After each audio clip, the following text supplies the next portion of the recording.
মানে মই ভাবোঁ কি যে আমি কাৰোৰ তলত কাম কৰা নাই, আমি লগত কাম কৰিছোঁ। মোৰ তলত কোনো ভিডিঅ'ই কাম নকৰে, মোৰ লগত কাম কৰে।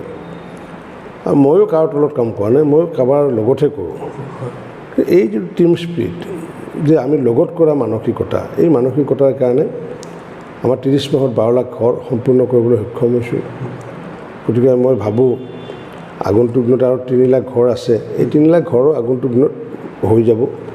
আৰু বাকী এতিয়াও ঘৰ বনাবলৈ আছে, কিছু ৱেট লিষ্টত মানুহ আছে। সেইখিনি আমাৰ মুখ্যমন্ত্ৰী আৱাস যোজনা আঁচনিৰ জৰিয়তে আমি সেইখিনি আমি কৰিব পাৰিম। তো ছাৰ আপুনি কওক, আপুনি দলৰ প্ৰেচিডেণ্ট আছিলে, MLA আছিলে, এতিয়া মিনিষ্টাৰ। আপুনি এতিয়া কওক যে চবতকৈ কোনটো পদত থাকি আপোনাৰ চবতকৈ বেছি ভাল লাগিছিলে?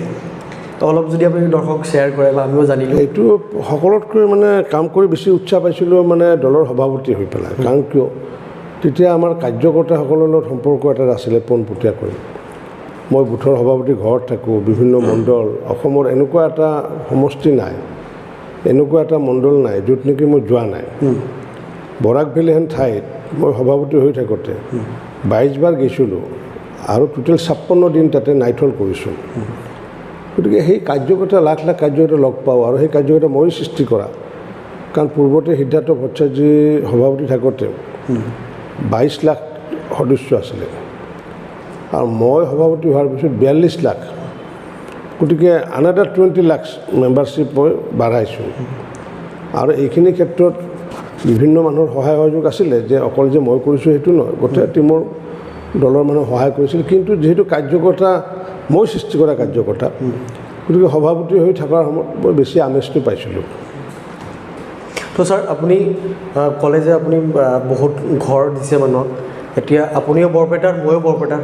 এটা কথা বৰপেটাবাসীলৈ ক'বই লাগিব, আপুনি কিমান দূৰ ভাবে যে বৰপেটা মানুহৰ প্ৰব্লেম আপুনি ছল্ভ কৰিছে আৰু কিমান দূৰ ছল্ভ কৰিব বুলি আপুনি ভাবে? বৰপেটা অসমৰ ভিতৰত বৰপেটা ডিষ্ট্ৰিক্টত হাউচ কমপ্লিশ্যনৰ ৰেটটো সকলোতকৈ ভাল, 1 নম্বৰত আছে। 2 নম্বৰত আছে ধুবুৰী, আৰু বাকীবিলাক এতিয়া তলত আছে। আজি প্ৰেছ কনফাৰেঞ্চ কৰিছে আমাৰ COবিলাকে, গোটেই অসমৰ চিফ এক্সিকিউটিভ অফিচাৰবিলাকে।